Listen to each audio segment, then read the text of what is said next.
ask the question, were we created to obtain knowledge? And if so, what type or what kind of knowledge? And then we got into the difference between physical knowledge, okay, and spiritual knowledge. And we used the Bible Aid or Bible booklet from the Restored Church of God. Why do you exist? So we're going to be talking about or touching on some concepts of spiritual cause, which kind of goes into cause and effect, and we touched on that as well in the previous episode. So spiritual cause, spiritual law, and God's love. And we're going to be looking at the definition of love through the lens of the Bible, okay, which we know is the proverbial instruction manual that God gave us, okay? So here's another question.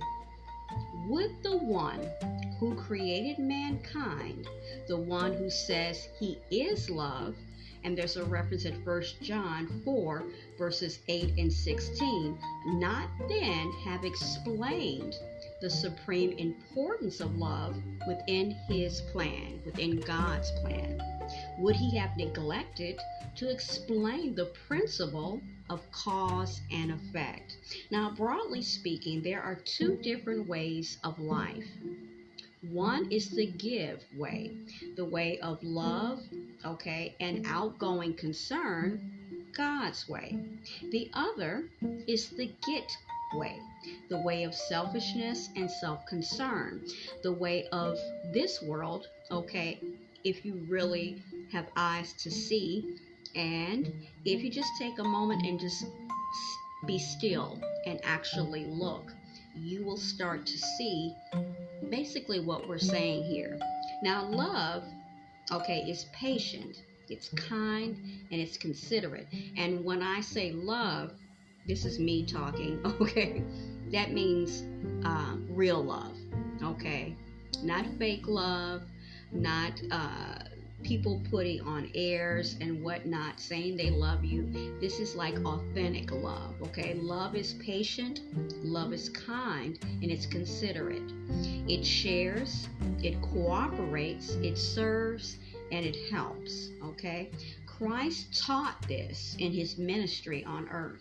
He taught that it is more blessed to give than to receive. And this is actually a very common scripture, and a lot of times people think it's just like a saying or an adage of sorts, but it's actually its original origins is from the Bible, and it's from Acts chapter 20 verse 35.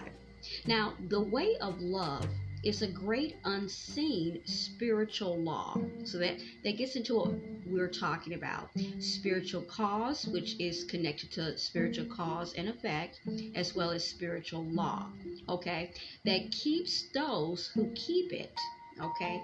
A way of love, the way of love is a great unseen spiritual law that keeps those who keep it and breaks those who break it.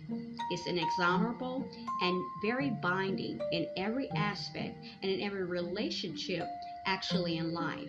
Like the law of gravity, and we touched on that, the law of gravity in the previous episode, like the law of gravity, you cannot see it, of course, but you can see the effects of breaking it. Makes sense, right?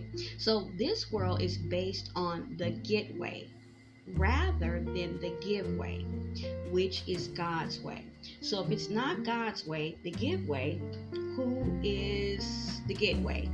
That's constantly what you're trying to do every single second is get, okay? People constantly strive to get more, okay, to accumulate, to amass for themselves throughout their lives. Now, this actually violates, okay, the 10th commandment, okay, which forbids coveting. Now, notice what God says of his people and of all nations in a prophecy directed to those alive at the end of the age. It says, For from the least of them even unto the greatest of them, everyone is given to covetousness, and from the prophet even unto the